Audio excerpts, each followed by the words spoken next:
Hi,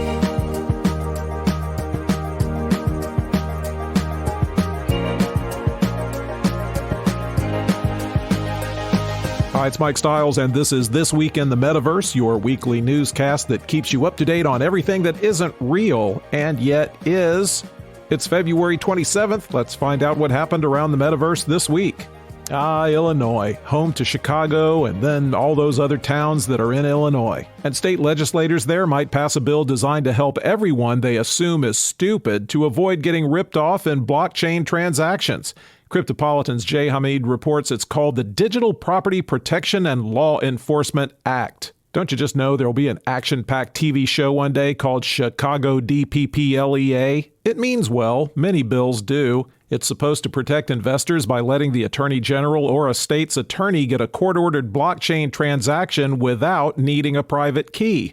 Critics say, hold up, that makes blockchain networks open to government intervention and censorship and all that other stuff blockchain was built to avoid. Said critics also say this is going to stifle blockchain innovation. Proponents say, nah, this is for Illinois citizens' own good because digital property owners don't know what they're doing and are especially susceptible to getting scammed and losing lots of money. And, well, it's not like that's uncommon, right? People have lost hundreds of millions of dollars. The bill even has a provision that blockchain operators are liable for a civil penalty of $5,000 to $10,000 for every day they don't turn over a requested blockchain transaction.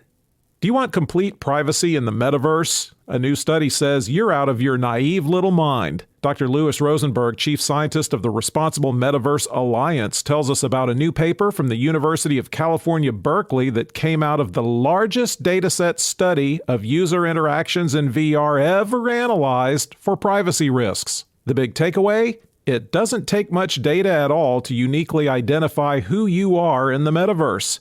A lot of privacy researchers have been looking at things like all the cameras and microphones that watch your face and measure your voice and eye movements. Others are frightened by EEG sensors pressing on your skull that watch your brain activity. Forget all that. It really only takes 3 data points to identify who you are, and those 3 things are essential for any metaverse activity. 1 sensor on your head and 1 on each hand. We'll assume you have 2 of those. The study found individual users could be uniquely identified with over 94% accuracy with just 100 seconds of simple motion data. Half could be uniquely identified in just 2 seconds. No problem, just keep your metaverse sessions to 1 second each. The study also said the motion data you leave behind may be even more uniquely identifiable than your real-world fingerprint. What does that mean? Don't expect to go anywhere or do anything in the metaverse anonymously. And if you do, we probably also need to have a heart-to-heart with you about incognito mode in your browser. Speaking of motion data that quickly reveals who you are in the metaverse, The Verge's Jay Peters says hand tracking on Meta's Quest VR headsets is about to get a lot better. With the new V50 update, you'll be able to touch things like menu buttons or virtual keyboards with just your hands. And for those of you who have ever used your hands, you know they're much more flexible and capable than relying on controllers and pinch gestures to make things happen in your world. Meta first rolled out hand tracking to Quest headsets way back in late 2019, but you had to pinch to scroll through text or to click a button. But now there's an experimental setting called Direct Touch. Zuckerberg gave a demo of it in an Instagram video where he used his hands to scroll a list of apps, shoot a basketball, sign another few thousand layoff orders. Nah, he left that out of the demo. The whole goal is to make life in the metaverse more like swiping and tapping your ass off on your smartphone. But wait! Oh good, you waited. Apple's got a VR headset coming out too that will reportedly have its own flavor of hand tracking. How many times have I been told to watch my hands? Boy, did that whole FTX collapse kick over a giant hill of fire ants. There's a lot more regulatory scrutiny over all things crypto, and the whole market is still reeling from, let's just call them trust issues. Well, somebody's got to try to put that anthill back together, and Anna Nichenko at Finbold writes that Coinbase and IEX are trying. They're talking about teaming up to create a regulated crypto trading platform so things can really get going again. How do you do that? You have meetings and get real cozy with the Securities and Exchange Commission. You can't get a federally approved digital asset marketplace without them. IEX's chairman has apparently already met with them at least once to talk about what the foundation of such an exchange would look like.